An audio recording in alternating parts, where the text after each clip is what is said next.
Terima kasih disampaikan kepada Bu Rini atas sambutannya.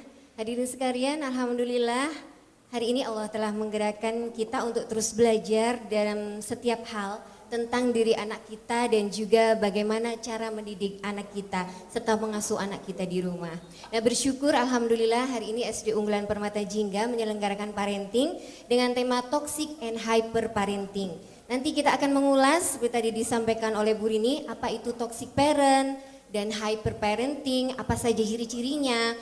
Dan tadi juga disampaikan oleh Bu Rini, apakah pola asuh kita selama ini termasuk ke dalam ini yang akan kita bahas nanti. Dan kemudian nanti kita akan bahas apa dampaknya kepada anak-anak kita, bagaimana cara menghindarinya, dan kalaupun memang itu sudah terjadi, bagaimana membuat rencana untuk membuat perubahan, seperti itu.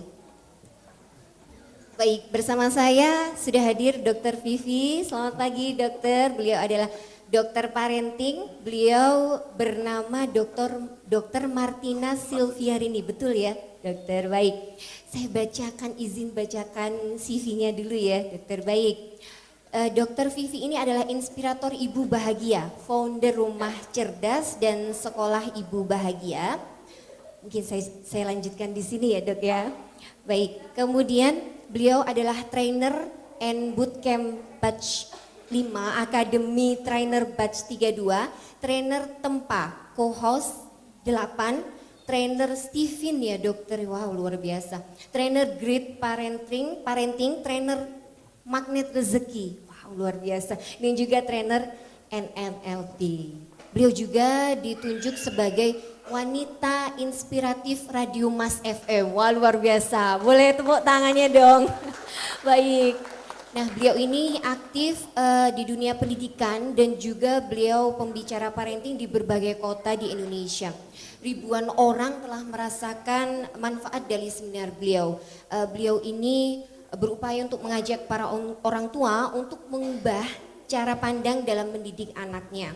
Bahwa mendidik anak perlu memahami dan mengerti ya dok ya, bahwa anak itu dididik perlu sesuai dengan perkembangan zamannya, betul ya dok, tanpa meninggalkan pondasi agama untuk masa depannya. Nah untuk itu bersama Dr. Vivi kita akan bahas tema kali ini. Baik, assalamualaikum warahmatullahi dokter. Waalaikumsalam warahmatullahi Selamat wabarakatuh. pagi. Sehat dok? Alhamdulillah gak serak-serak basah. Iya, kayaknya seksi gitu suaranya dok. Iya, jadinya kayak kerupuk ya. Semoga lancar ya sampai nanti akhir, sehat terus dokter. Baik, langsung di kesempatan pertama kali ini kita akan mendengar paparan materi dari Dr. Vivi, mungkin nanti selama 1 jam dokter. Siap. Nanti kita lanjutkan dengan pertanyaan dan juga nanti diskusi. Baik, silahkan kepada Dr. Vivi. Baik, saya mohon izin berdiri ya. Silahkan dok. Kalau tidak berdiri saya belum ingat ini ngomong apa.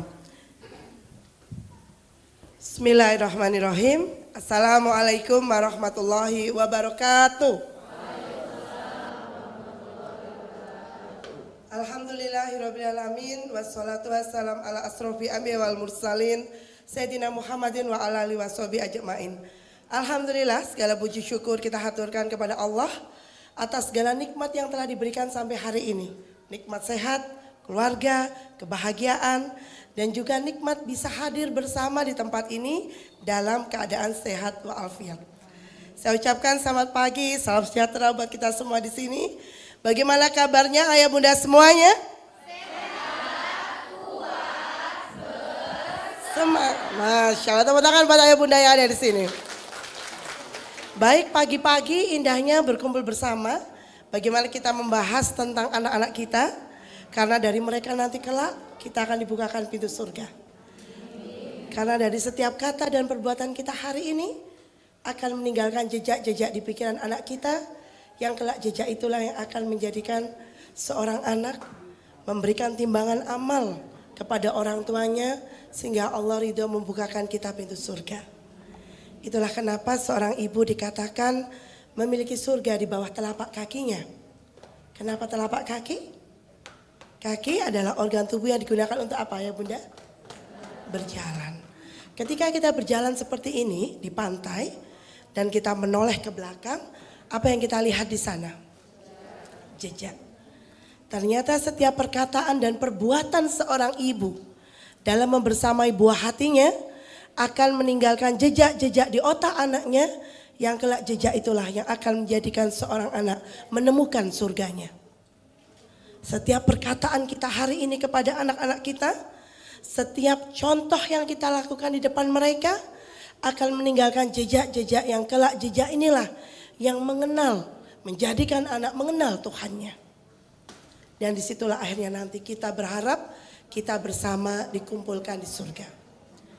Mohon izin pagi ini saya diamanai untuk membahas mengenai toxic parenting dan hyperparenting. Kata pepatah, tak kenal maka kenalan ya.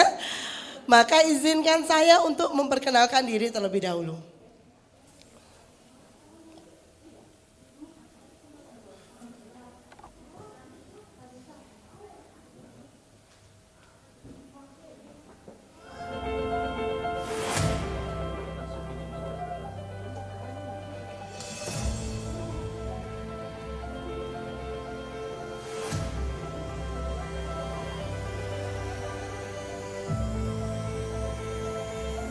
Alhamdulillahirrahmanirrahim. Telah kita ikuti parenting dari Dr. Vivi yang benar-benar bisa menambah wawasan kita mengenai anak. Insya Allah ilmu yang saya dapat dari Dr. Vivi hari ini bisa saya terapkan di keluarga saya. Terima kasih untuk Dr. Vivi atas ilmu-ilmunya pagi hari ini. Baik, itu nama saya ya. Nama saya tuh panjang kali lebar kali tinggi ya Bunda ya. Nama aslinya itu Martina Silviarini Surya Widati. Panjang banget kan namanya ya.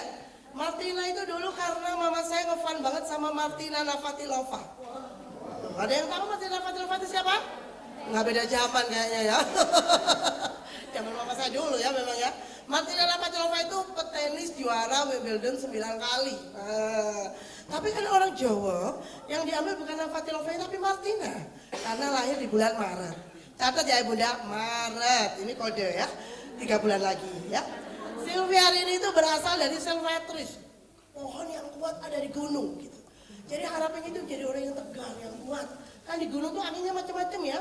Ada angin sepoi-sepoi, angin yang agak-agak keras, sampai angin puting beliung ada semua di sana ya. Maka harapannya jadi orang yang tegar karena bapaknya kerja di perhutani dulu ya. Surya itu berasal dari, sudah tahu semua tentu ya, matahari. Matahari apa gunanya mah? Menyinari, apa lagi? Jemur baju, menghangatkan ya. Jadi maksudnya biar banyak manfaatnya gitu untuk orang lain. Widarti itu dulu saya lahirnya udah sesar. Dokternya namanya Jabro Widarto. Karena saya itu perempuan jadilah Widarti. Nah itulah asal-usul nama saya ya. Dokter itu kan dokter ya, tapi ngapain sih ngurusin parenting? Itu ternyata Allah memilihkan jalan ini ke saya. Jadi ketika dulu saya SD kelas 6, tiba-tiba ibu saya tambah kurus. Kalau saya tambah kurus, gimana mah rasanya? Seneng banget ya, lihat kaca gitu, tambah kurus gitu. Walau hanya kelingkingnya. Mama saya pun juga bahagia seperti itu, tambah kurus. Tapi ternyata ketika beliau itu dicek, ternyata tambah kurusnya itu beliau kena kanker ovarium stadium langsung 4 ketawanya. Yang biasanya ayah, bunda, ibu saya, mama saya itu ada di rumah ya, nungguin saya pulang. Tiba-tiba setiap pulang lihat rumah kosong karena mama saya harus kemo di Dr. Sutomo. Dan ketika saya SMP kelas 3, ternyata mama saya harus berpulang ke rahmatullah. Waktu itu sedih banget, gak bisa move on banget. Kenapa? Karena mama saya itu motivator terbesar saya untuk ranking 1, 2, 3. Dulu jam dulu masih ranking ya. Sehingga saya SMA walaupun SMA Tugu, tapi saya ranking 24. Gak bisa move on gitu ya, hanya satu di belakang saya karena saya gak masuk gitu ya. Gak bisa move on gitu. Tapi tiba-tiba pagi itu saya melihat di dapur, saya tersentak gitu. Kenapa? Lihat panci di dapur tuh gosong semua. Tiba-tiba saya sadar, saya kan masih punya papa yang luar biasa, yang masakan saya ala bapak-bapak memasak dan walaupun akhirnya beli. Tapi panci itu sebagai saksi gitu, papa saya tuh sayang sama saya. Saya nggak boleh gini terus, saya harus bangkit. Saya harus bisa membahagiakan orang tua saya. Maka saya mulai belajar keras. Lalu kembali ranking 1 sampai teman sebelah saya itu bilang jangan-jangan nilainya ketukar. Begitu ya, bahaya kelas Muhammad. Semangat, semangat, semangat sampai tibalah masa yang namanya UMPTN. Ada yang di sini UMPTN? Angkat tangan? Ada? Oh, seumur berarti ya. Nggak tua-tua banget ternyata saya. Ini satu chemistry lah ya. Dan ketika pengumuman itu, saya buka IPA, kok ada nama saya ya. Saya buka IPS, ya Allah, kok nggak ada nama saya. Karena belum pengalaman buka pengumuman ya. Baru saya sadar, oh iya saya IPC ya. Saya bukalah IPC, ternyata ada nama saya di situ, Martina Silviarini Surya Widarti, keterima di Fakultas Kedokteran Universitas Brawijaya. Dan ketika saat itulah saya melihat senyum seorang ayah yang begitu bersyukur anaknya masuk kedokteran. Dan di situ saya juga melihat senyum seorang hamba yang begitu bersyukur pada Robnya. Kalau boleh memilih hari itu nggak mau move on, Bapak. Tapi kakak Mas Doan ya, mulailah kuliah di kedokteran, mulailah bongkar membedah jenazah, dan saya sering pingsan, tapi sering semangat aja. Kalau pingsan tiba-tiba udah di pojok, nggak tahu diseret atau apa, udah di pojok saya gitu ya. Tapi saya semangat, kenapa? Ingin membahagiakan ayah saya. Nah, ketika saya semester 5, hari kelima bulan Syawal ya, waktu itu tiba-tiba terdengar suara teriakan dari kamar mandi, gitu. Saya lari ke kamar mandi, saya ketuk-ketuk pintu kamar mandi, Pak buka, Pak. Nggak ada suara. Pak buka. Nggak ada suara Bapak Ibu. 5 menit kemudian pintunya terbuka, ayah saya udah keringetan dingin. Saya papah beliau ke kamar, saya buatkan teh. Kemudian saya keluar, cari tetangga yang bisa bantu. Kalau di Malang Bu, perumahan, kalau Syawal, sepi apa ramai banget. Sepi pada mudik ya, karena dulu belum pandemi ya. Tiba-tiba di satu pintu saya lihat ada pintu yang terbuka, saya lari ke sana. Saya bilang, Om, Tante, anterin dong papa saya ke rumah sakit, minta tolong. Akhirnya diantarlah ke rumah sakit ayah bunda. Tapi ternyata hari itu jadi hari terakhir saya bersama papa saya. Dan saya adalah seorang anak tunggal dengan orang tua merantau di Malang. Maka dari situlah ketika saya memiliki anak, saya ingin bisa mendampingi setiap tahapan perkembangan anak saya. Saya ingin mereka merasakan kehadiran saya sebagai ibunya. Dan ketika nanti saya sudah berpulang, saya ingin mereka bisa mengangkat tangannya dan mendoakan saya ibunya. Allahumma firli wali walidayya warhamhuma kama rabbayani shaghira. Ketika saya sudah berpulang, saya ingin mereka bisa mengurus jenazah saya, bisa mendoakan saya. Maka hari ini saya bertekad, ketika saya bersama anak-anak, saya ingin bisa memberikan kenangan yang indah bagi mereka. Sehingga kelak ketika Allah bertanya kepada saya, ya Allah, saksikanlah hamba telah mendampingi anak-anak hamba ya Allah.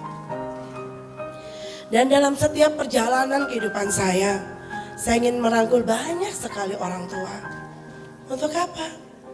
Untuk bisa menikmati setiap momen bersama anak-anak. Karena kita tidak pernah tahu ayah bunda, kapan waktu memisahkan kita bersama mereka. Kita tidak pernah tahu kapan datang ajal kita. Tugas kita hari ini adalah menyiapkan anak-anak ini menjadi anak-anak yang tangguh, anak-anak yang soleh, anak-anak yang siap untuk memimpin peradaban bangsa ini. Anak-anak yang adil, anak-anak yang bisa menjadi panutan dalam kehidupan. Dan disitulah kita meletakkan jejak-jejak dalam kehidupan kita. Jejak-jejak yang kelak insya Allah akan membawa kita ke surga. Pada kesempatan kali ini, ketika kita membahas mengenai toxic parent dan membahas mengenai hyperparenting, sebenarnya apa sih itu? Dan kenapa hal itu menjadi penting? Tapi pada proses belajar itu ternyata dibutuhkan suatu konsentrasi. Nah, maka untuk itu silakan diangkat tangannya seperti ini. Oke, goyangkan seperti saya. Letakkan di bahu sebelah kanan temannya. Nah, ikuti kata-kata saya, ya. Ikuti kata-kata saya. Ini bukan sulap, bukan sihir ya. Insya Allah dompetnya aman ya. Jadi ikuti kata-kata saya, bapak, sambil ditepuk-tepuk ya. Pastikan orangnya di sini, pikirannya di sini ya. Bapak-bapak, ibu-ibu, HP-nya sudah di silent? Nanti. Ikutin. Nanti. Kalau WA terus. Bolak-balik selfie. Ngomong sendiri. Apa ngantuk? HP-nya buat door prize ya. Yang paling belakang agak sumbang suaranya ya. Oke, tangan kiri digerakkan seperti ini. Letakkan di pundak sebelahnya, sebelah kirinya. Dan di mana-mana itu pembalasan adalah lebih. Oh, nggak boleh. Anak-anak tuh baik hati, tidak sombong, ibunya pasti juga seperti itu, bapaknya juga ya. Terima kasih sudah diingatkan. Nanti kalau saya ngantuk, ngomong sendiri, bolak-balik selfie, bolak-balik WA, ambil aja HP-nya. Ikhlas? Enggak. Bapak Ibu ya Bunda, ternyata kalau kita itu ikutin seminar WA, ternyata dalam otak kita, otak mamalia di bagian otak limbik akan mengeluarkan hormon yang namanya hormon kortisol. Hormon kortisol itu seringnya keluar pagi hari. Bisa ke papa-papa sih keluarnya. Tahu nggak kayak apa? Papa mana sabukku, papa mana buku matematikaku, papa mana sepatuku gitu kan? Ya. Dan papa selalu punya satu kata ajaib. Tanya mamamu ya. Dan mamanya lagi goreng tempe, lagi WA sama bude gitu ya. Anaknya tanya semua mana sabukku, mana sepatuku, mana buku matematikaku. Terus mama bilang, gak lihat apa mau lagi sibuk. Wah, itu berarti taringnya udah keluar ya, itu tanda kortisolnya keluar. Makanya kalau saya di sekolah ibu bahagia tuh, 30 hari ya, change your habit, change your life itu. Salah satu PR-nya adalah tidak boleh mengomel di pagi hari. Wah, itu hobi ya dok. Biasaan. Nah, kemudian kalau kita mau belajar itu ternyata agar mudah masuk, maka aura kita tuh vibrasinya harus bahagia. Harus apa? Bahagia. Kalau anak-anak bahagia itu gimana cirinya? Senyum. Udah senyum ke kanan kirinya? Coba senyum. Kelihatan kalau senyum itu yang ikhlas ya. Senyum itu 2 cm kanan, 2 cm kiri ditahan 7 detik. Jangan hanya 5 cm kanan tok. Itu nyengir namanya ya. Coba silakan senyum ke kanan kirinya. Udah kenal sama kanan kirinya? Benar. Oke. Kemudian saya minta juga partisipasi aktif ya. Kenapa harus aktif? Karena saya ini ajaib Bapak Ibu. Loh, kok bisa dong? Saya ini ajaib loh ya Bunda. Jadi segede ini tiba-tiba bisa menghilang. Gak kelihatan gitu. Keren kan? Ya karena ada yang merem ya. Maka kalau saya menghitung 1, menghitung berapa? 1. Senggol sebelah kanannya sampai bilang, "Woi," gitu ya. Kenapa? Supaya orangnya di sini, pikirannya di sini. Jangan sampai orangnya di sini, pikirannya tadi sudah dikunci belum di rumahnya? Cuma udah dikeluarin belum dari ya? Oke, kita coba praktekannya. 1, woi. 1, woi. Kalau saya bilang 2, keluarkan jempolnya. Oke, keluarkan kayak gini. Nah, ya, udah pakai deodoran semua kan? Oke ya. Bilang SD Permata Jingga. Oke. Gitu ya. 2, SD Permata Jingga. Oke. Kalau saya bilang 3, keluarkan tangannya seperti ini. Oke ya. Senggol dagu sebelah kirinya. Kalau yang kirinya muhrim. Kalau bukan muhrimnya jangan coba-coba ya. Senggol sebelah kirinya. Kalau lebih senior bilang nuwun sewu. Iya, gitu ya. 3. Iya. 3. Iya. 1. Woi. 3. Iya. 2. SD Mata Jingga. Oke. Nanti kalau ditanya sama anak-anaknya, Mama, Pak, tadi tuh belajar apa sih di parenting day? Pokoknya iya. Oke ya. Objective learning kita pada pagi hari ini adalah kita mampu memahami apa itu toxic parenting, apa itu hyper parenting, dan akhirnya orang tua paham efeknya apa sehingga akhirnya bisa mendampingi anak-anak dengan bahagia. Toxic parenting itu apa? Toxic itu berarti orang tua mengatur anak sesuai kemampuannya tanpa menghargai perasaan anak. Kamu harus gitu aja nggak bisa. Ya ampun, zaman mama dulu. Ada nilai 7 ya. Nggak ada. Mama kok Ada yang 4 disembunyiin ya. Bahkan tak jarang ya anaknya tumbuh jadi sering menyalahkan diri sendiri. Dia nggak berani mencoba, dia takut salah, dia ketakutan akan segala sesuatu dan akhirnya memiliki rasa rendah diri. Jadi ciri-ciri toxic parenting itu adalah memungkit apa yang telah dilakukan untuk anak. Tahu gak sih kamu dulu itu lahir mahal, kamar mandinya VVIP, kamar mandi lagi, rumah sakitnya VVIP, mahal tahu gak sih? Anaknya bilang gak tahu lah, kalau masih kecil. Menyalahkan anak dengan memberikan kritik berlebihan. Gitu aja gak bisa. Misal anaknya masih 7 tahun, tapi inginnya tempat tidur rapi kala hotel berbintang 5. Gitu aja gak bisa sih. Hati-hati ya, berarti udah jadi toxic parenting gitu ya. Kurang empati ke anak dan egois. Kamu kan gitu aja nggak bisa, memang gitu aja udah dari dulu tuh mama 7 turunan udah bisa gitu ya. Respon reaktif secara emosional. Ma, aku nilainya cuma 6. Apa? Kita tuh 7 turunan nggak pernah ada nilai 6. Bisa-bisanya kamu nilai 6. Kamu kan bukan turunan ke-8. Ya. Jadi biasanya pitch controlnya naik ya, mungkin dulu mantan Indonesian Idol. Suka mengontrol, bukunya udah dimasukin, sepatunya udah beres, kaos kaki, ayo. Senyum gitu loh, senyum. Senyum aja kok nggak bisa, senyum dong. Ayo senyum, cheese. Kurang menghargai anak, toxic parenting tuh ya. Kenapa di sini ketawanya keras sekali ya? Ini adalah kelompok orang tua yang paling gayeng ya ternyata mata jingga ini ya. Kurang menghargai anak gitu loh. Mama aku ranking 3. Hah, ranking kok cuma 3? Besok semester depan, mama aku ranking 2. Hah, ranking kok cuma 2? Mama, aku udah ranking 1 mah. Hah, tapi temenmu yang sebelah ranking berapa? Yang kelas sebelah 1, nilainya berapa? 98. Kamu berapa? 97. Kalahan kamu masih anak. Hati-hati nanti ya. Dan menuntut berlebihan ke anak. Harusnya kamu itu di SD, kamu tuh harusnya langsung bisa kuliah gitu loh. Ya. Jangan SD terus, kelamaan. Udah langsung kamu daftar universitas. Nah. Hati-hati jika memang ada yang pernah kita lakukan, berarti kita termasuk toxic parent. Apa dok toxic parent? Anak merasa tidak dicintai oleh orang tuanya.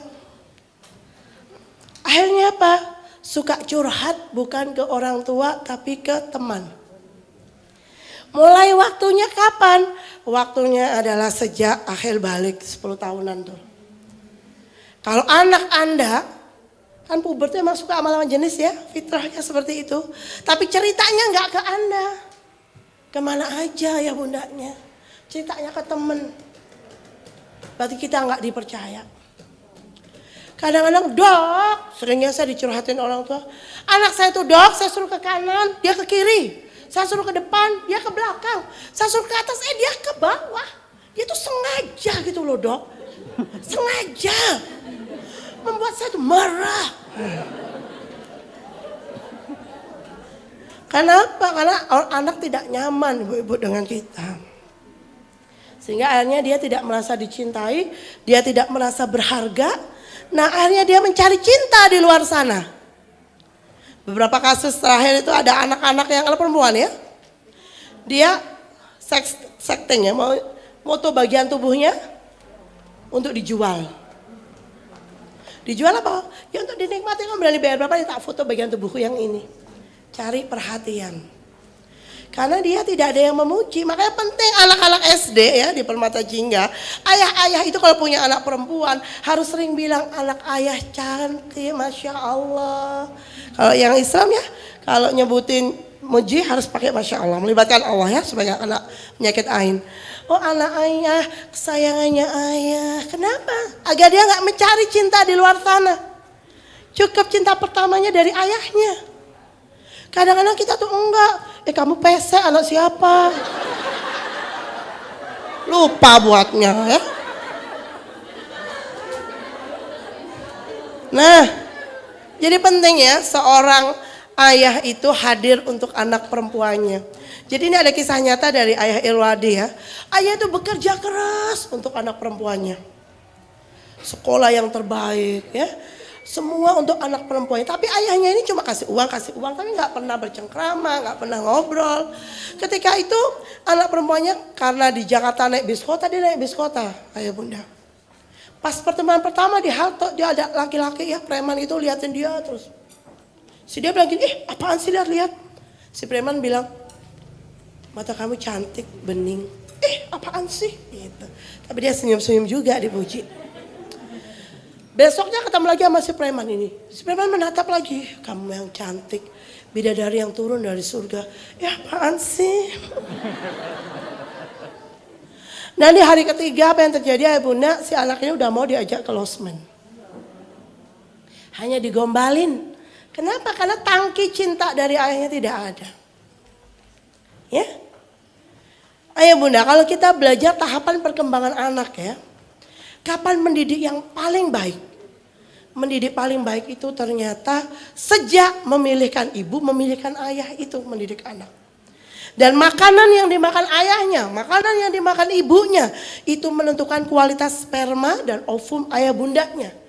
Jadi kalau ibu yang ini makanya food combine, yang satu masih suka memper ke cilok bakar, beda kualitas otaknya. Ya? Gak nyindir loh di luar sana kan, gak di sini jelas. Gak ada cilok, menjes ya, weci goreng gitu ya, kerupuk bakar itu ya pakai petis itu misal. Nah 3 bulan pertama itu fase pembentukan otak yang paling dahsyat. Ketika kita amati di anak pertama kita ya, ketika kita masih tinggal di PMI, apa itu PMI? Pondok Mertua Indah. Sama suami juga masih malu-malu kucing gitu ya. Sama mertua masih sungkan-sungkan. Kadang-kadang dinding rahim kita tuh menjadi lebih keras karena cemas. Itu ternyata menentukan karakter anak kita menjadi keras. Jadi kalau anak pertama Anda itu keras ya, disuruh ke kanan ke kiri, disuruh ke depan ke belakang, kamu tuh niru siapa? Nanti saya bisikin anaknya, niru mama gitu.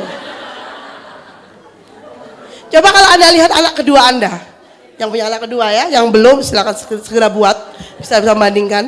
Anak kedua itu lebih nyantai.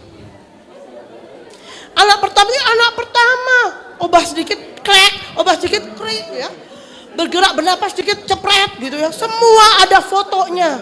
Setiap hembusan nafas. Sehingga orang tua ingin yang terbaik selalu untuk anak-anaknya. Akhirnya kita tuh jangan kotor, jangan kepleset, aduh gitu kan. Akhirnya kita jadinya selalu membatasi. Nah kita harus hati-hati dengan toxic parent seperti itu ya. Karena anak merasa rendah, karena perfeksionis, kalau dia salah dicoret-coret, gak dapat 10 dia patah hati, nah gitu ya. Seringnya ya aku salah, aku memang salah, aku salah, nah gitu. Memiliki relasi yang tidak sehat, mengurung diri, gak mau bersosialisasi, gak mudah percaya orang. Dan ingat apa yang Anda lakukan hari ini itu akan diturunkan anak Anda ke keluarga kecilnya. Maka tugas orang tua simpel, 2 tok sebenarnya. Apa itu?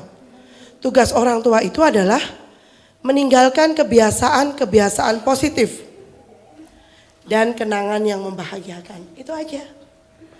Pengen anaknya itu ya suka untuk ke masjid misal. Dede udah adzan, dek sholat. Ternyata mamanya pegang HP. Gimana kabarnya Lesti? Anak ke masjid nggak kira-kira? Enggak. Karena ternyata daripada 1000 kata-kata, mending 1 perbuatan nyata.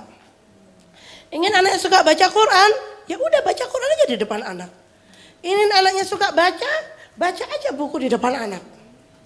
Karena itu nanti akan menjadikan kebiasaan. Dan tentu nanti buat program bersama anak. Ini ya ternyata efek toxic parenting. Kalau hyperparenting gimana nih? Ini penerapan pola asuh yang tidak disadari, dilakukan di luar kontrol ya. Anaknya harus yang pertama, yang terhebat, terkeren. Kalau enggak ranking 1+++, Kalau nilainya nggak 101 nggak mau. Hyperparenting. Harus yang terbaik ya. Jadi menurut seorang Terry Apter dari ahli psikiatri remaja dikatakan kecenderungan ini memaksa sempurna. Jadi ketika anaknya cuma 7, 8 cuma 8, 9 cuma 9, 10 berapa sih yang 10 di kelasmu? Harusnya kamu 11 dong. Nah itu ya. Anak-anak yang terlalu dituntut oleh orang tua yang hyperparenting ini biasanya anaknya cemas. Jadi kalau dia mulai menggigit-gigit bibir, tangannya suka, kakinya suka gerak gini terus, itu untuk menenangkan dirinya. Berarti kalau itu terjadi, sudah ada yang terjadi, Anda perlu me time sama mereka. Me time itu nggak gerudukan ya, papa, mama, kakak, adik, teteh, tetangga, pak lek, bule, bahkong, bah putih diajak semua, kita me time dong. Me time tuh ngedit gitu ya, sama si anak satu-satu. Anak saya 5 dok, udah resiko 5. Kan rajin buat ya, jadi me time-nya juga sendiri-sendiri. Sabtu minggu pertama sama kakak, Sabtu minggu kedua sama emas, Sabtu minggu ketiga sama mbak, udah. Sederhana aja, makan ngebakso bersama, ngobrol, tanya sama dia. Kak, ada nggak sih yang kamu kurang nyaman sama mama? Bilang deh. Ya aku kurang nyaman dulu. Kenapa? Karena mama tukang bohong. Kok bisa? Mama waktu aku kecil bilang, Dek sebentar ya Dek, mama pergi ke warung kok nggak pergi kerja, ke warung depan tuh datang ya, entar lagi pulang. Ternyata tiap hari mama pulangnya Isya. Itu memori tidak menyenangkan di masa kecil anak yang terjadi ketika dalam kandungan sampai menjelang akhir balik, itulah yang disebut dengan inner child. Kalau bilang inner child itu inner child. Nah, kenapa akhirnya anak itu tidak percaya kata-kata atau nasihat orang tua? Karena kadang-kadang kita sering bohong, ayah bunda. Kayak tadi ya, nggak ke kantor kok. Sehari sekali, seminggu 7 kali, sebulan 30 kali, setahun 365 kali, 10 tahun 3.650 kali. Akhirnya dia berpikir setiap kali kita bicara bohong. Maka itu perlu diterapi, sama kita diterapi untuk bicara sesuai fakta.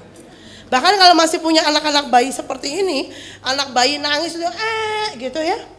Kita masih agak jauh, kita bilang iya sabar dek. Dia tuh tahu loh naikin frekuensi ya. Level 1 kan nangisnya, naik level 2 gitu. Iya, nggak datang. Level selanjutnya, wah gitu. Iya mama datang. Kalau kita bilang mama datang terus mereka. Nih mama datang. Nih mama angkat adik. Nih ya mama bersihin dulu neneknya ya. Nah sekarang minum. Itu harus bicara sesuai fakta. Itu melatih karakter jujur ke anak. Jadi bicara sesuai yang dilakukan. Dan kalau anak Anda udah sering Anda bohongi dulu waktu kecil. Soalnya dulu belum ada parentingnya dari SD Permata Jingga kan dok. Iya sekarang diperbaikin. Misal makan malam ya. Ada telepon di sana, ring. Ah iya, ada kering gitu ya. Jadi bisa apa? Kita begini, mama terima telepon di sana dulu ya, 5 menit. Nanti mama balik lagi. Tuh anak kan kayaknya nggak ngurus ya, kayaknya nggak ngeliat-liat banget sih. Tapi kita berjalan, dia lihat. Kita mau telepon, 5 telepon, kita bilang gini ya, 5 menit gitu. Kita taruh lagi, kita balik. 5 menit kan dek, itu mulai membangun lagi kepercayaan ke anak. Kalau tadi 3.650 kali berarti membalikan kepercayaannya 2 kalinya, 7.000 kali. Seperti itu, membangun otak anak untuk bekerja. Nah ya, dampaknya ini apa? Anak sering sakit dan depresi. Misal dia takut banget sama matematika hari Kamis misalnya. Tiap Kamis, aduh mama meriang, aduh mama mules, mama migran, mama sakit, mama dengkulku sakit, mama jempolku sakit. Nah itu berarti hati-hati kalau berarti dia ada ketakutan. Emosi meledak-ledak. Main game diambil dikit, gak mau, aku bisa main. Wah hati-hati. Ya tidak kelihatan, tidak ekspresif. Ayo dek buat karya, terus gimana buatnya? Ya kamu pikir dong, nggak bisa. Ya kamu pikir, nggak bisa. Udah mama aja, nah gitu ya. kemampuan sosial yang buruk. Dia nggak bisa antri, nggak bisa bersabar, nggak bisa menunggu giliran. Karena dia dituntut orang tuanya harus nomor satu. Dia nggak peduli orang lain. Padahal kalau di era disruption seperti ini yang dibutuhkan sudah bukan ranking-rankingan.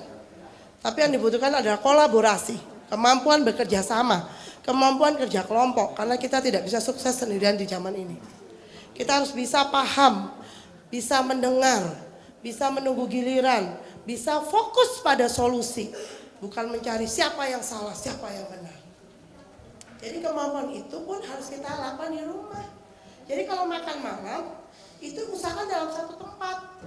Jangan mamanya di meja makan, papanya di ruang tamu, kakaknya di garasi, anaknya, adiknya di genteng gitu ya. Makan malam itu fase kita mengumpulkan visi misi keluarga. Jadi anak kita tadi, mama tadi ikut parenting nih di Permata Jingga. Oh ya, mama belajar apa? Ya belajar EA gitu. Nah itu ya misal. Ayah tadi kita, iya tadi ayah itu lagi antri di bank. Ada yang nyerobot lagi. Menurut kamu nyerobot boleh nggak sih? Ya nggak boleh lah ya, kan harus sahabat, betul. Jadi kita nggak boleh nyerobot ya. Itu memasukkan nilai. Anda aja yang berbisnis, ini mungkin banyak sekali pengusaha ya di sini orang tua. Kalau kita berbisnis, kita nego di mana? Meja makan. Maka meja makan keluarga itu adalah pusat negosiasi dan menurunkan value keluarga. Ketika ada anak yang ada ganjalan emosi ya, mama aku tadi dipukul sama temenku. Kalau yang toksik bilang kapok, syukur, nah, itu toksik ya. Kalau hiperparenting akan bilang gini, pukul balik jangan kalah, perlu bantuan mama. Tapi kalau orang tuanya udah belajar parenting beda tanyanya. Oh iya nak, dipukul yang mana nak? Di sini. Sakit, oh sakit. Dia bisa bilang sakit itu ya. Itu hatinya tuh kita buatin selokan bu, kita buatin got. Jadi akhirnya perasaannya luruh, udah didengar. Gak nganjel di dalam dada. Karena antara otak sadar sama bawah sadar, kalau mau tidur tuh kita masuk ke otak bawah sadar ya. Itu namanya ada reticular activating system, gerbang. Antara pikiran sadar dan tidak sadar.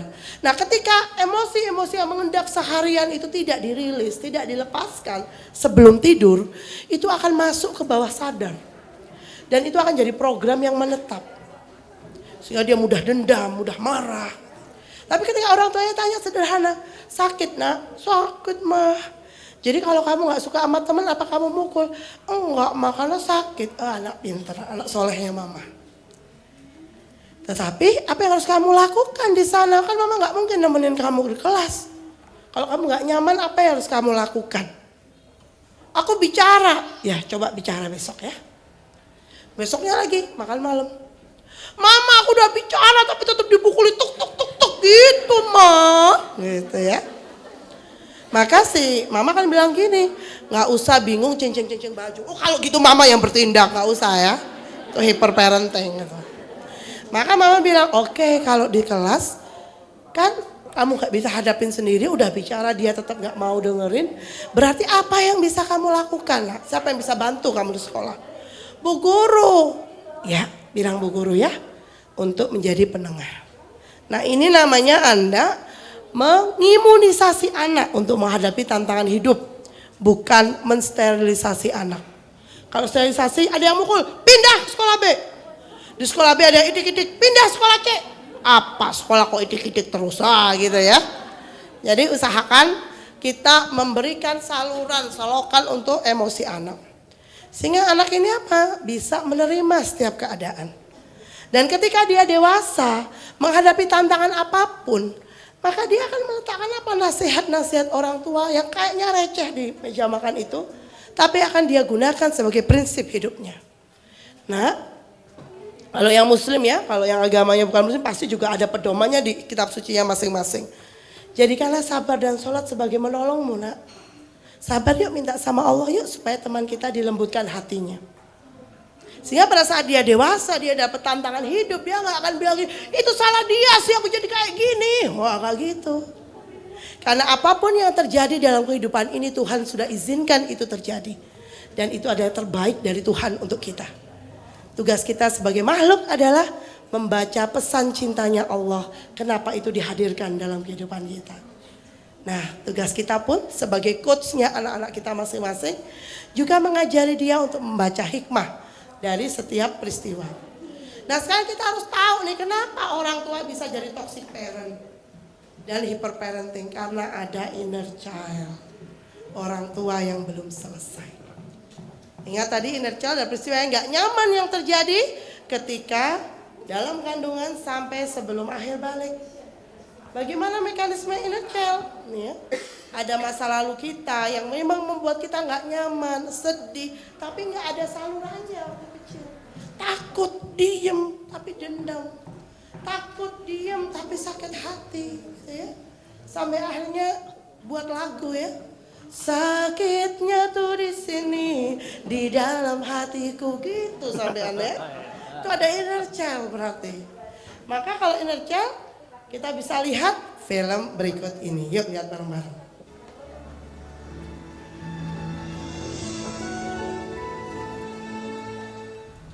This is our one. Hey, 要补那个啊？I don't care，你会的配帮我看。我手拿吧，他品都在吧。 Our one is not a happy man. No, it's not really blind one. Boss, 我都能说。哎，师傅，看这公仔。 And no one ever escapes his judgmental eye. I send you to school for what? To fail? Go study. Dinner late again. What kind of wife? Yes, our Wong has issues and is never happy because he only sees things his way. Kejadian-kejadian yang aneh di seluruh kosan memang. But one day, something strange happened. You'll never believe it. Our Wong gets a visit from his younger self. I know you. I know you did this. Whatever you want, I'm not interested. So go away. Not until I show you something. Oh, you're going to show me a. Just watch. You see this uncle? He lost his wife the night before. How I know? He never tell me. And this uncle, he never sell tissues for himself only. Hint.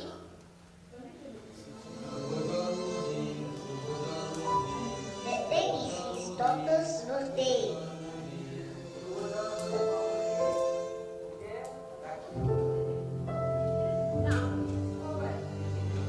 And annoyed what he's going through, you had no idea. And the love of your life, Dinner late again. What kind of wife? Enough. Enough. one more video please.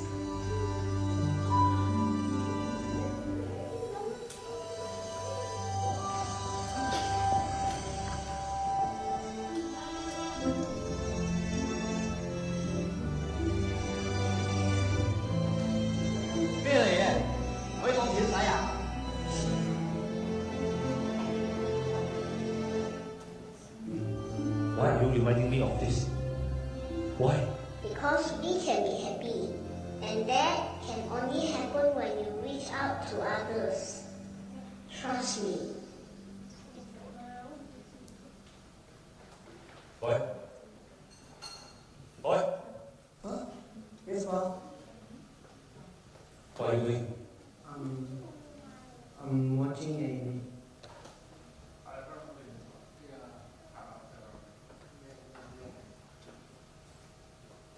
Can I see? Sure. Do you know? I'm also manga fan. When I'm young. Me? You? Manga? Huh? Ah, look at that. Our Wong is actually smiling. All it took was a little step to reach out to others.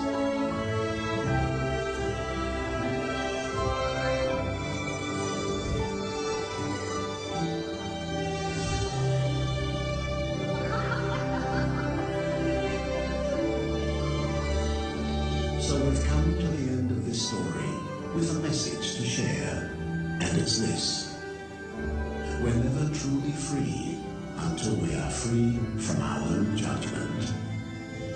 And that can only happen when we open our hearts to those around us.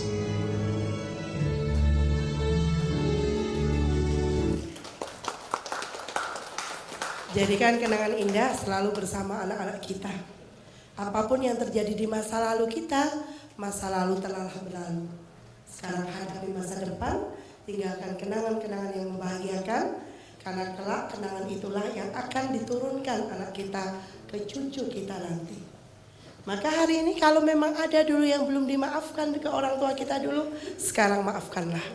Karena bagaimanapun orang tua kita dulu pun selalu menginginkan terbaik untuk kita, tapi tahunya caranya hanya itu waktu itu. Ya.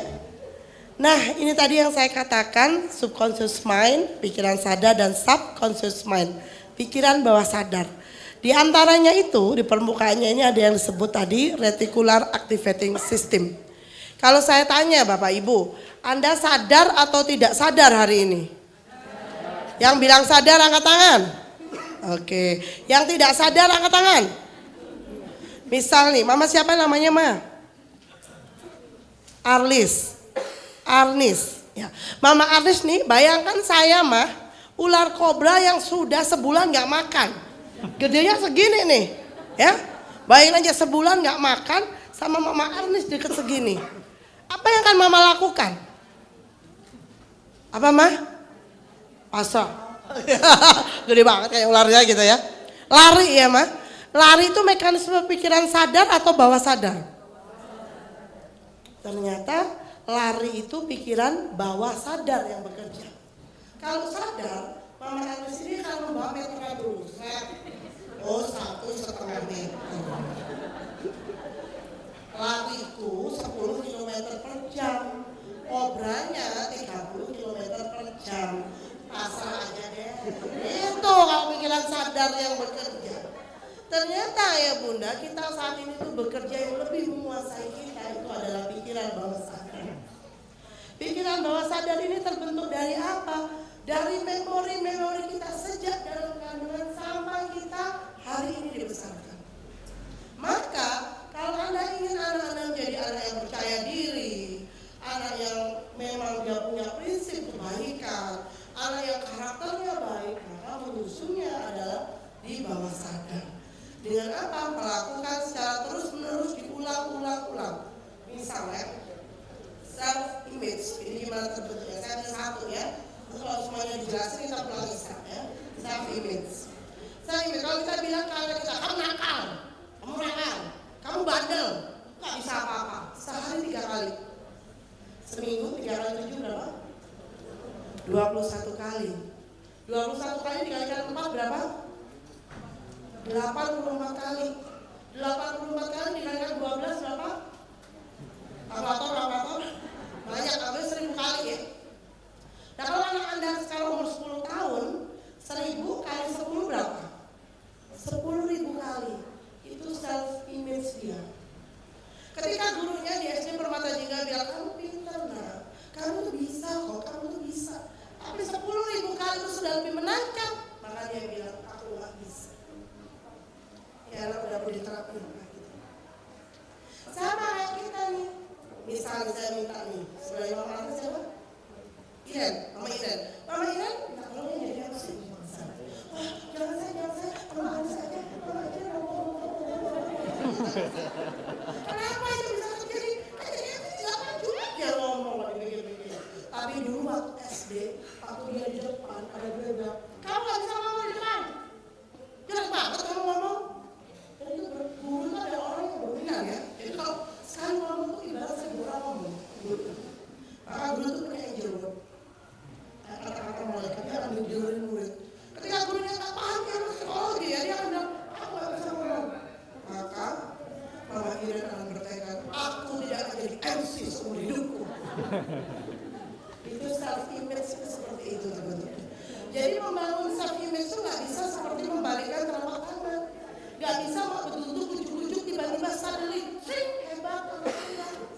Tapi dari tutur kata kita setiap hari, dari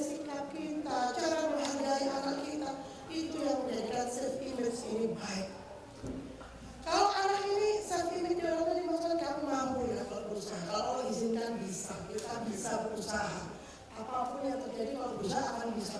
Story motivasi positif, sehari 3 kali aja, setahun 1000 kali, maka 10 tahun 10.000 kali self-image-nya bagus. Ketika ada temennya ngejek dia, ditanya nggak bisa, ya sekarang aku nggak bisa, nanti aku akan coba. Kenapa? Karena akalnya kuat. Amin. Dan ini memasukkannya adalah yang paling bagus di gelombang alfa. Gelombang alfa itu menjelang tidur. Makanya kenapa kalau Anda sebelum anak ini tidur, hari ini dia punya tantangan nggak sih? Harus diselesaikan dulu supaya nggak masuk ke dalam. Makanya jangan marah ke anak sebelum tidur ya bunda ya. Efeknya dahsyat luar biasa kayak gini. Subconscious mind itu kayak gini. Conscious mind itu kayak gini. Jadi momok gitu loh. Bu Iren disuruh maju kan tinggal maju sebenarnya. Tapi pegang mic gini. Udah dibuatin kertas tuh ya. Contekan baca gini, Assalamualaikum WRWB, Bapak 2, Ibu 2. Saking tegangnya. Padahal maksudnya bapak-bapak, ibu-ibu gitu kan. Jadi dia terus di terakhir Malang 14 dikurangi 12 dikurangi 2022. Padahal maksudnya Malang 14 Desember, tapi udah saking tegang udah nggak bisa mikir. Kalau subconscious mind yang menguasai pikirannya. Maka kalau kita main-main dulu nih. Ayah bunda tahu gajah kan? Ya, kalau saya bilang gajah, tangannya gini, tapi bilang besar. Gajah besar. Semut. Semut. Ular. Panjang. Ulat. Pendek. Bisa ya? Oke. Saksikanlah. Nah ini ya. Ayah bunda Permata Jingga bermain gajah ya. Gajah. Bekecuk. Yang serius dong ya. Di syuting ini mau dilihatin anak-anak loh. Oke, semut. Banyak backing vokal gitu ya. Ular. Gimana? Ulat. Nah, itu tadi masih level TK, sekarang kita level SD lebih cepat ya. Semut. Gajah. Ular. Ulat. Gajah. Semut. Wah. Nah sekarang diganti. Kalau kita bilang gajah, tangannya besar, bilang besar ya. Gajah. Semut. Ular. Ulat. Gajah. Semut. Ular. Ulat. Semut. Gajah. Ular. Ulat. Pintar banget, tepuk tangan dong buat ayah bunda semua. Keren banget. Enak yang pertama apa enak yang kedua? Sungguh. Yakin. Kalau enak yang kedua itu artinya subconscious mind-nya sudah berdamai dengan conscious mind. Tapi kalau yang pertama belum. Ya, yang terjadi akhirnya bingung, efeknya ke anak juga bingung gitu. Kita nggak suka dulu dipukul sama orang tua kita. Tapi tanpa sadar kalau anak nggak beres tangan kita tiba udah gini. Kita nggak suka dulu diteriakin sama orang tua kita. Tapi hari ini ketika anak nggak sesuai keinginan kita tiba-tiba ada pitch controlnya. Itu berarti conscious mind-nya dan subconscious mind belum sinkron. Maka kita perlu rilis, bukan healing ya, rilis. Kalau healing mah nggak usah disuruh ya. Rilis, maafkan, memaafkan diri, memaafkan yang sudah pernah terjadi. Nah ini adalah neuron otak ya. Neuron otak ini ada 100 miliar sel otak, lahir tuh kita semana dikasih seperti itu. Tapi ketika ada teriakan, ada marahan, neuron otak ini akan menggelembung, warnanya jadi biru, hitam, pecah, hilang. Padahal neuron otak anak tuh nggak bisa bertambah. Maka segera dipelihara itu jangan sampai pecah. Proses menyambung pemahaman, pengetahuan di anak itu seperti membuat jembatan di antara dua gunung. Kita lihat ya, proses memasukkan pengetahuan ke anak itu perlu proses. Dan prosesnya seperti ini. Yuk kita lihat film dulu.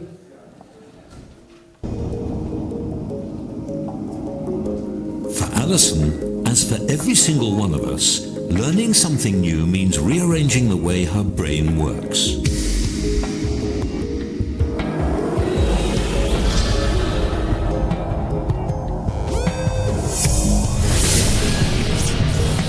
Our brain has an astonishing 100 billion neurons, or brain cells, all connected together. Learning is about creating and strengthening pathways through these neurons for impulses of electricity. But between each and every connection in our brains, there's a tiny gap called a synapse. For any of us to learn something new, the electrical signal has to jump across this gap to continue its journey.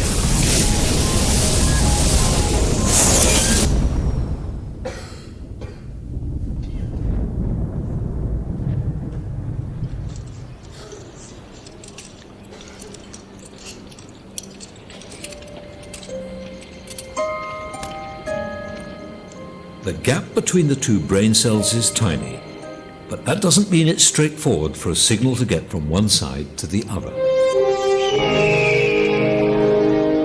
For us, it's like crossing a deep ravine.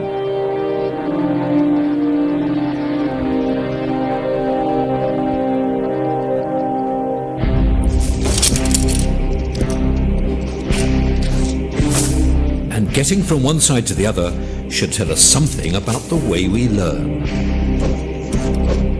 The first time a signal crosses from one brain cell to the other demands the most effort, and it's the same when we cross our ravine.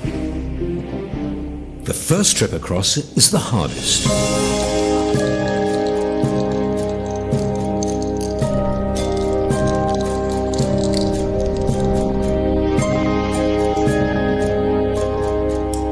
Having crossed the ravine once, the journeys across get easier and easier. And a similar thing happens when we learn something.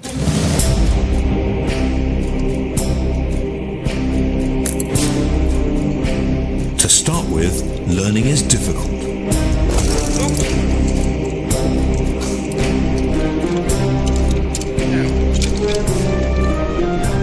As the signal crosses the gap between the brain cells again and again, we establish a more solid pathway.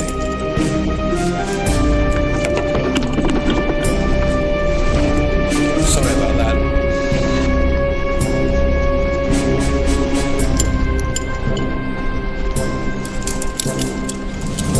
By the time we've made the crossing over and over again, it becomes effortless. We can do it whenever we like.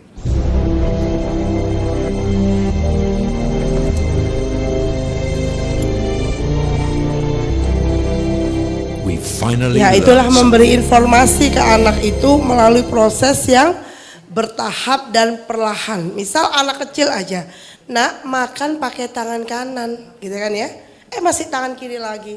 Nak makan tangan kanan, tangan kiri lagi. Jadi ibaratnya kita memberikan informasi ke anak itu, kalau di neuron otak itu kita kayak menyibak hutan perawan, masih rimbun banget, kita buka gini. Kita jalan ya. Kalau kita noleh ke belakang kelihatan nggak bekas kita kalau sangat rimbun? Enggak, kita jalan lagi, ulangin lagi. Jadi makan pakai tangan kanan nak, diulangin lagi. Jalan sampai berkali bukan mungkin sampai 100-an. Kadang-kadang kalau ada yang curhat, saya meniran dok. Saya bilang itu udah benar. Kalau belum meniran belum benar. Ya. Jadi bagaikan kita itu membuka hutan perawan, berkali-kali seperti itulah meletakkan jejak-jejak di otak anak. Tapi kan capek dok, tapi kan susah. Iya. Jelas aja hadiahnya surga. Kalau gampang hadiahnya kipas angin, ya.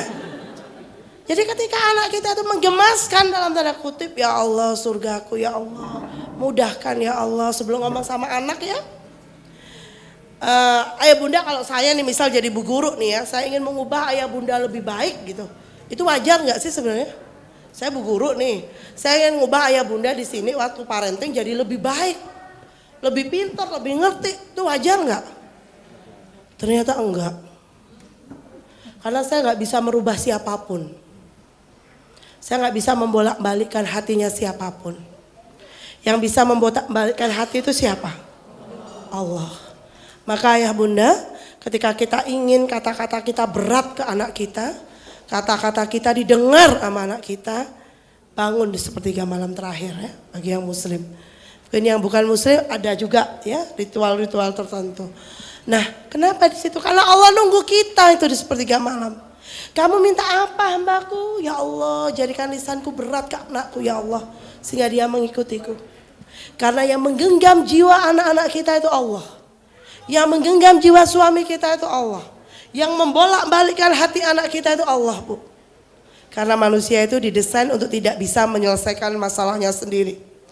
Manusia itu didesain untuk selalu melibatkan Allah dalam penyelesaian masalahnya, termasuk anak. Di Al-Quran itu anak dikatakan bisa sebagai ujian, cobaan, bahkan musibah. Maka teruslah bergantung kepada Allah yang bisa menggenggam jiwa hati anak kita, yang membolak-balikkan. Maka itulah kenapa harus bicara diulang-ulang. Dan kenapa anak-anak itu sebenarnya sebelum akhir balik tidak ada dosa yang melekat pada mereka ya Bunda. Kalau mereka melakukan kesalahan itu bukan untuk dihukum, tapi untuk diberitahu yang benar seperti ini loh nak. Bukan untuk dimasukin kamar mandi, bukan untuk dikata-katain, tapi untuk dipeluk sini nak, mama mau bicara nak. Ya, seperti kalau saya ketemu nih sama mama-mama, saya kan akan sopan ya. Mama siapa sebelah Mama Iren? Mama Klori. Waalaikumsalam. Saya bilang assalamualaikum, waalaikumsalam. Saya senyum. Saya 227 ya, enggak gitu ya kan? Saya ngomong berhadapan. Tapi kadang-kadang sama anak kita kurang hormat. Anak tanya, mama, mana bolaku? Kita lagi nyuci sana, gitu. Lihat aja enggak, gitu. Nah, kalau kita ingin dihargai, dihormati, bicaralah sama anak seperti kita bicara sama tamu. Anak pun juga akan melakukan itu kepada kita. Nah, bagaimana nih langkah jadi orang tua yang no toxic parent, no hyper parenting? Maka harus jadi orang tua yang oke. Orang tua yang apa? Oke. Keluarkan dong oke-nya. Oke. Nah, O itu apa? Ternyata singkatan ya. O, optimalkan unsur komunikasi efektif. K-nya, kenali perbedaan generasi. E-nya, empati kepada anak sesuai tahapan perkembangannya. O yang pertama, kita ini dulu. Jadi ternyata optimalkan unsur komunikasi ini, body language itu berefek 55%, intonasi suara 38%, kata-kata 7%. Nah, mau dibuktikan? Nah, kita buktikan ya. Nah, cari yang di belakangnya, dia udah sering ya. Mama siapa namanya Ma? Diana. Oh iya, Vivi Ma. Mama Diana pura-pura jadi anak saya ya. Jadi mama, bu-nya saya ilangin. Diana saja saya panggil, boleh izin? Jangan dicegat di perapatan saya ya. Oke.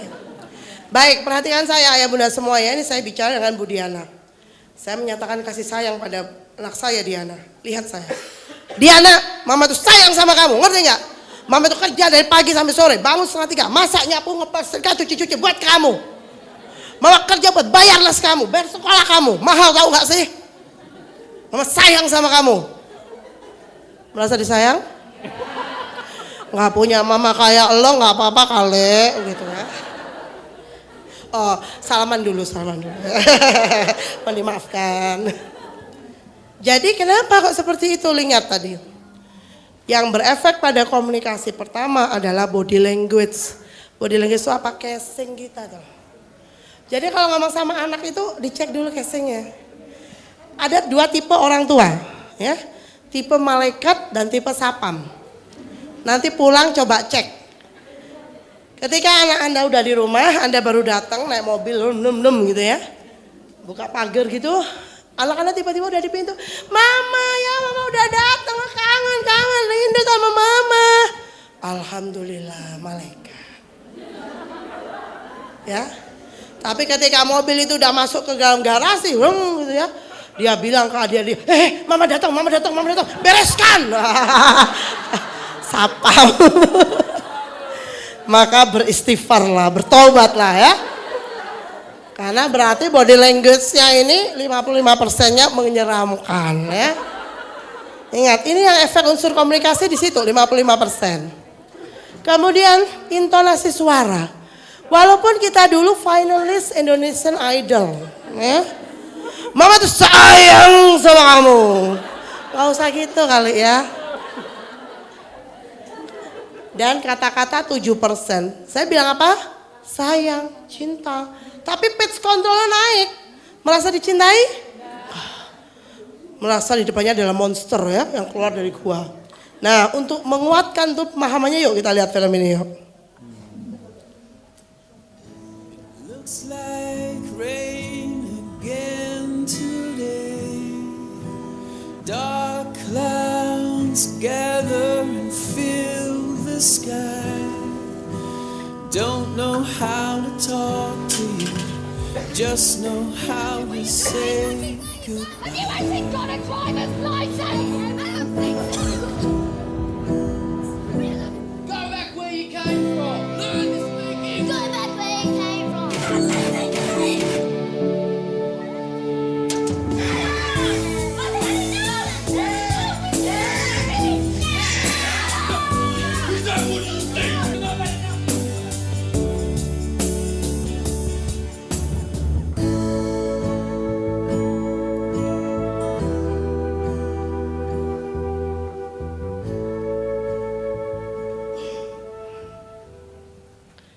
Children see, children do.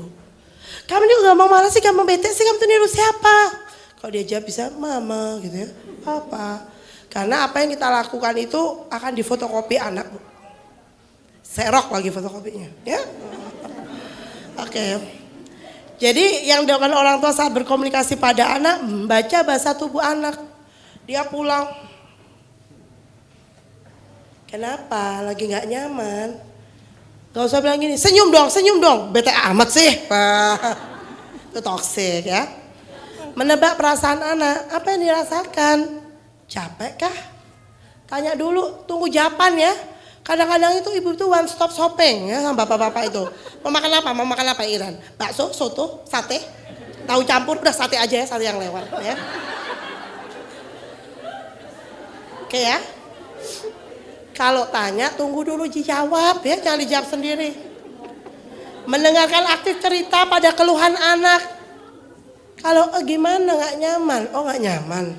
Taruh HP-nya, jangan sampai HP-an. Nggak nyaman. Ya kamu udah tahu sih dari wajahmu. Udahlah biasa, hidup tuh memang begitu gitu ya. Anak nggak nyaman baru digituin ya. Nah berikutnya kaknya adalah kenali perbedaan generasi. Sadarlah kita sama anak-anak tuh beda generasi. Dan pesan Ali bin Abi Thalib sahabat Rasulullah berkata, didilah anakmu dengan zamannya. Berarti kita yang harus belajar zamannya anak. Jadi udah nggak berlaku ya nasihat zaman mama dulu ya. Kalau belajar itu di meja belajar, tenang, bersih, nggak pegang gadget aja. Nggak ada gadget emang zaman dulu ya. Oke, ini mungkin nenek-nenek kita ya, Builders, ada baby boomers, ada generasi X. Generasi Y, anak kita tuh ya Z sama Alpha, beda emang generasinya generasi layar sentuh. Gak apa-apa pegang gadget, tapi dengan perjanjian.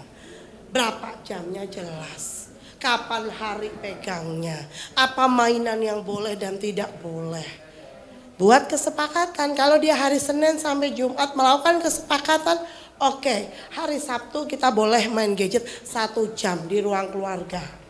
Pakai komputer yang ada CPU-nya itu ya. Jadi semuanya bisa lihat apa yang dilihat dia. Dan di rumah itu kalau nggak pengen anaknya sering nonton TV ya, TV-nya nggak usah gede-gede, belinya kecil aja pakai loop gitu nah ya. Nggak lama nontonnya. Terus di depan ruang TV itu jangan dikasih sofa yang tebal banget. Kalau duduk langsung nyes gitu ya. Kasih kursi ada duri-durinya tuh loh. Nah, nggak akan lama nonton TV. Jadi kita mengkondisikan keadaan yang membuat dia nggak berlama-lama di situ. Ya. Jadi kalau baby boomer kan lahirnya tahun 46 sampai 64. Generasi X 65 sampai 80. Ini yang di sini sebenarnya banyak Y ya. 81 sampai 94. Anak kita ini 95 sampai 2010 dan 2011 sampai 2025 ini memang generasi layar sentuh. Generasi serba instan, serba semuanya celing ya. Pergi ada go car, go bike ya. Makan gosen, ngirim gosen, makan GoFood, bersih-bersih go clean ya, bosan go buy ya gitu. Semuanya ada, jadi maunya wek mau gitu. Nah dia melek teknologinya, maka jadikan teknologi itu sebagai sarana mendekatkan kita. Boleh loh ayahnya ngegame bareng sama anak. Asik banget keren, iya ayah kalah berapa iya ya. Ada bonding tapi jadikan itu sebagai sarana teknologi itu mendekatkan bukan menjauhkan. Dan E-nya adalah empati pada perkembangan anak sesuai tahapan perkembangannya. Kita harus paham 0 sampai 2. Di sini adalah masa kita mengembangkan kasih sayang.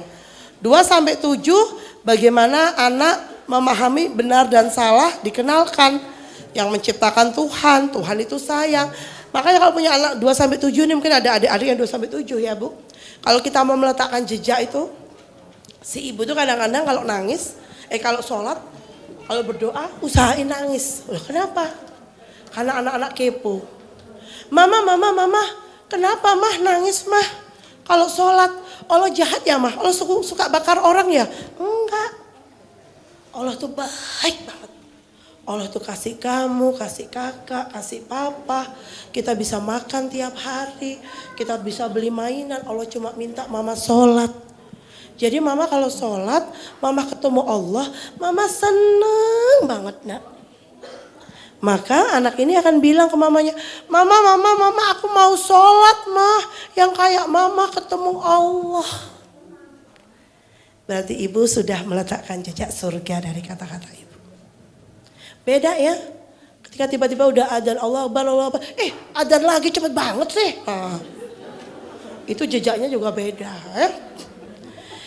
Ini 7 sampai 10 tahun. Nah, ini anak-anak kita yang di SD, ini anak membedakan baik buruk melalui penalarannya. Maka kalau bicara sama anak di usia ini itu tidak dengan instruksi langsung. Tumpah, lap, begitu. Itu 1 detik memang. Tapi ketika ada basah lagi, di sini misal basahnya dia akan lewat sini, nggak kelihatan. Kenapa? Karena nggak diberi penalaran. Bicara pada anak, agar dia memiliki inisiatif, memiliki kritikal logikalnya berfungsi, maka kita harus melewati 3 lapisan otak. Otak yang pertama adalah otak reptil. Ya, kalau kita bilang lap, itu otak reptil yang bekerja. Maka anak akan bekerja kalau ada instruksi. Kalau nggak ada instruksi dia akan nggak kelihatan. Gitu. Otak reptil itu fungsinya adalah menyerang atau lari. Ketika kita ada yang tumpah, kita nggak marah, kita bilang, apa yang terjadi kak? Iya ma tumpah kesenggol aku. Oh kesenggol.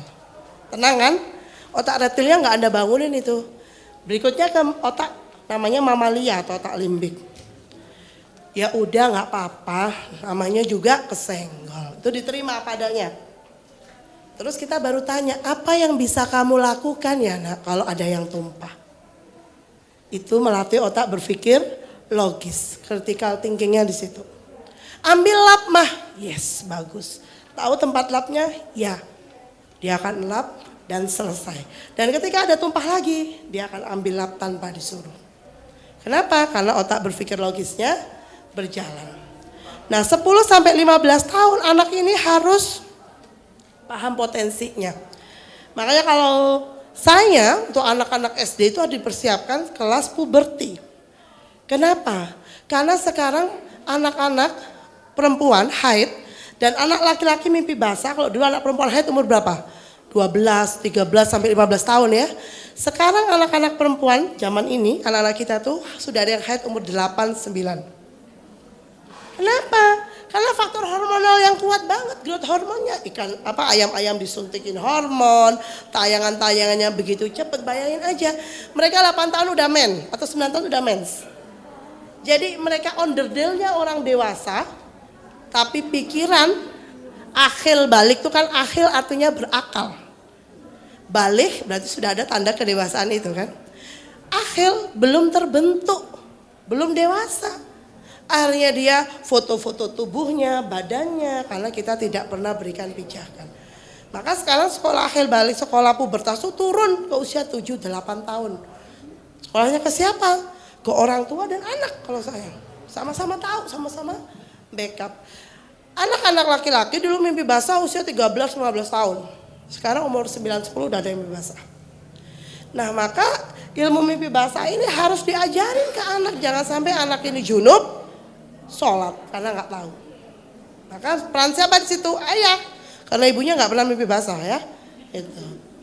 Jadi waktu berharga 7 tahun pertama anak itu raja, ngomongnya lemah lembut, nggak pakai diperintah-perintah, nggak pakai dimarahin. 7 tahun anak adalah pembantu atau tawanan perang, maka harus punya tanggung jawab di usia ini. Mama pernah cuci baju putih? Nggak pakai mesin cuci loh ya, kalau pakai titut, kalau gitu aja mah kalau mesin cuci. Baju putih mah ada door prize panitia yang perlu dibagikan. Saya tawarin deh, nyuci baju putih kucek. Siapa yang bisa maju ke depan deh? Siapa? Ada yang dibagi boleh? Dapat door prize yang maju ke depan. Cuci baju putih kucek. Jangan-jangan ini edisi mesin cuci semua ya? Mau nggak silakan maju mah? Ini nyuci baju putih kucek. Harus kasih pengalaman di rumah anak cuci baju putih kucek. Oke, pinjam mic yang satunya. Ini misal baju seragam sekolah nih mah. Kalau cuci baju putih kucek, direndam sama deterjen berapa menit? Berapa? 10 menit. Beda-beda ya, ada yang 10 menit, 15 menit, ada yang sehari, 2 hari, ada yang sampai nyunyut gitu ya. Kita serah lah, tapi memang direndam dulu ya. Oke, kemudian yang dikucek mana dulu? Yang kotor sebelah mana mah? Leher, ketiak. Setelah itu dibilas berapa kali? Dibilas 2 kali. Dikasih pewangi nggak? Oh yang disemprot-semprot itu ya. Merek apa biasanya? Jadi iklan deh. Oke, jemurnya pakai hanger atau pakai itu tali itu? Pakai hanger. Setrikanya mulai mana? Nah dulu, baru badan sebelah mana dulu? Dalam? Oh di tali dulu, oh langsung. Baik, dapat hadiah nih ya. Dari banyak hadiahnya, Masya Allah. Dengan mama siapa? Mama Abrar. Oke, tepuk tangan buat Mama Abrar di sini. Silakan boleh. Apa sih hikmahnya tanya baju cuci putih gitu loh? Ala dok, asisten saya di rumah itu selusin. Ngapain ngurusin kayak gitu? Penting lagi gitu ya. Kenapa kok harus nyuci baju putih? Cucek tangan. Kita belajar apa di situ? Bersih-bersih. Kesabaran, bener. Apalagi? Telaten, ya bener. Boleh nggak? Dari deterjen langsung dijemur. Habis itu dimasukin pewangi. Habis itu langsung disetrika. Boleh? Enggak. Kita belajar apa di situ? Proses. Urut-urutan kerja, kesabaran, sistematika kerja, maka itu yang disebut dengan tawanan atau pembantu. Maka walaupun kita punya pembantu selusin, anak ini tetap harus punya tanggung jawab. Waktu itu anak saya waktu di fase ini, yang laki-laki itu malah suruh masak nasi. Dan ketika dia tidak ingat masak nasi, serumah gak sarapan. Tapi itu konsekuensi. Besoknya dia bilang, aku masak nasi dulu, kasihan adikku kalau gak makan gitu. Sehingga dia peduli pada orang lain. Fase tawanan ini adalah fase kita membetulkan benar dan salah dalam hidupnya. Pijakan. Jadi nggak ada fase privasi di sini sama anak. Tapi kita bilang, nak, mama harus tetap boleh lihat HP kamu. Karena kamu tuh masih tanggung jawab mama. Allah masih suruh mama beritahu kamu mana yang benar sama yang salah. Tapi ngomongnya dengan penuh cinta ya. Jangan sampai pakai pest control. Jadi kamu tuh HP harus dilihat mama. Mama terus kecek semua HP kamu. Ya, nah itu ya. Maka 0 sampai 7 ini fasenya sidik. Sidik tuh benar. Ngomongnya nggak boleh bohong. Cica. Itu nggak boleh ya. Itu membuat anak nggak percaya orang tua. Jadi di sini penuh cinta, sabar ya. Berikan kesempatan kedua. Nah 7-14 apa? Fase hati-hati. Ini fase tadi diskusi itu loh. Kalau dia numpain air, menurut kamu bener nggak sikap seperti itu? Enggak sih. Terus kenapa dilakukan? Iseng. Jadi kalau seperti itu apa yang perlu kamu lakukan? Lama sih prosesnya ya Ma. Tapi di dalam otaknya sudah ada cantolan sikap yang benar. Kalau diskusi itu benar. Ya. Waktunya genting karena di sini fase pubertas, akil balik ya, akil berakal, balik sampai dia diberikan beban syariat kalau orang Islam. Jadi kalau anak udah akil balik itu dewasa di Islam, gak ada remaja. Maka dia kalau berbuat salah, dia menanggung sudah di hadapan Allah. Kalau dia berbuat benar, pahalanya udah buat dia. Kalau sebelum akhir balik buat kita pahalanya. Maksa kita tega anak kita buat salah terus karena kita menganggap dia masih kecil, masih lucu. Maka kalau udah SD yang dulu kita biasa panggil adik, panggillah dia mbak atau mas. Jangan merasa adik terus, ya. Ini konsep ibadah, manajemen diri sederhana seperti cuci baju putih, ya. Amanah kemaluan kita bilang tugas orang tua itu menjaga 2 lubang, lubang mulut dan lubang kemaluan. Nak. Itu tugas ayah sama bunda untuk beritahu kamu, ya. Analisis sederhana tadi ya, dengan bagaimana dia bisa kita tanya apa yang harus dia lakukan, kontrol emosi, kayak tadi dipukul temannya, gimana solusinya, itu pakai diskusi semuanya untuk menimbulkan pemahaman. Pendampingan lingkungan, hantarkan dengan doa nih yang penting nih, apresiasi dan penghargaan terletak di usia 7-14 tahun.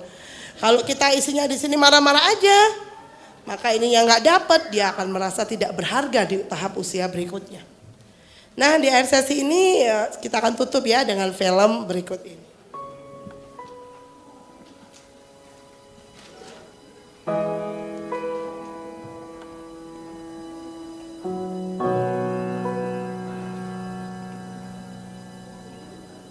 Kebaikan tidak akan membiarkanmu jatuh.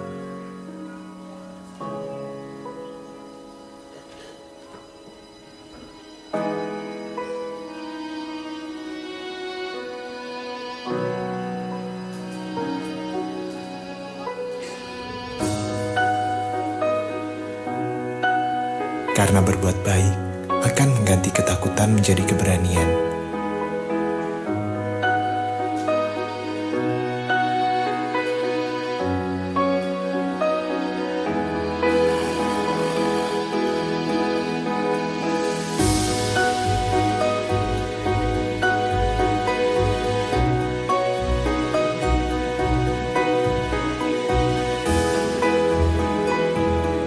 Dan satu tindakan baik akan mengubah persepsi banyak orang.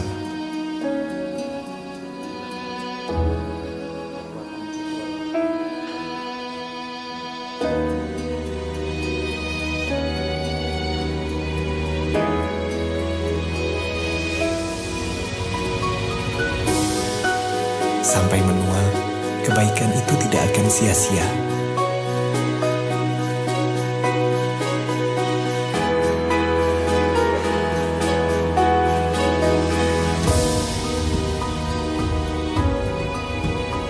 Meskipun dalam kekurangan, hanya kebaikan yang bisa kamu bagi. Karena pada akhirnya, kebaikan akan kembali untuk dirimu sendiri. Setiap kebaikan yang kita lakukan setiap hari, terutama kepada anak-anak kita, semua akan kembali ke kita secara sempurna ketika kita telah tua nanti. Seperti hukum kekekalan energi, setiap energi yang kita keluarkan, baik positif maupun negatif, semua akan kembali sempurna dalam kehidupan kita tanpa salah perhitungan. Maka hari ini ketika kita memiliki anugerah yang luar biasa yaitu keluarga, ketika di luar sana masih banyak orang yang mencari pendamping hidupnya, masih banyak pasangan-pasangan yang berusaha bayi tabung untuk memiliki anak, dan hari ini kita telah diberikan anugerah anak. Mari peluk anak-anak kita. Berikan bekal-bekal yang terbaik. Berikanlah kebiasaan-kebiasaan positif dalam hidupnya dan kenangan yang membahagiakan. Sehingga kelak dia menjadi orang yang bisa membahagiakan sesama dan menjadi anak yang bisa membahagiakan dan memuliakan orang tuanya ketika orang tuanya sudah tua. Dan apapun yang kita lakukan hari ini, sebenarnya kita sedang meletakkan jejak-jejak surga di pikiran anak kita. Sehingga kelak nanti ia menemukan surganya walaupun kita sudah tidak ada di dunia. Ketika kita telah meninggalkannya, dia pun tetap bisa membedakan baik dan buruk dalam hidupnya. Karena hari ini kita bicara penuh cinta kepadanya. Karena hari ini kita menerima dia tanpa syarat. Karena apapun yang terjadi di dunia ini, Allah sudah izinkan itu terjadi. Dan itu adalah anugerah terindah yang Allah berikan dalam kehidupan kita. Selamat membersamai buah hati kita bersama. Semoga Allah berkenan kumpulkan kita bersama kelak di jannahnya. Mohon maaf dari saya. Terima kasih atas perhatiannya. Burung dara, burung cendrawasih kita cari dulu di Papua. Cukup sekian dan terima kasih. Semoga ada manfaatnya. Terima kasih. Assalamualaikum warahmatullahi wabarakatuh. Waalaikumsalam warahmatullahi wabarakatuh. Terima kasih Dr. Vivi. Nah.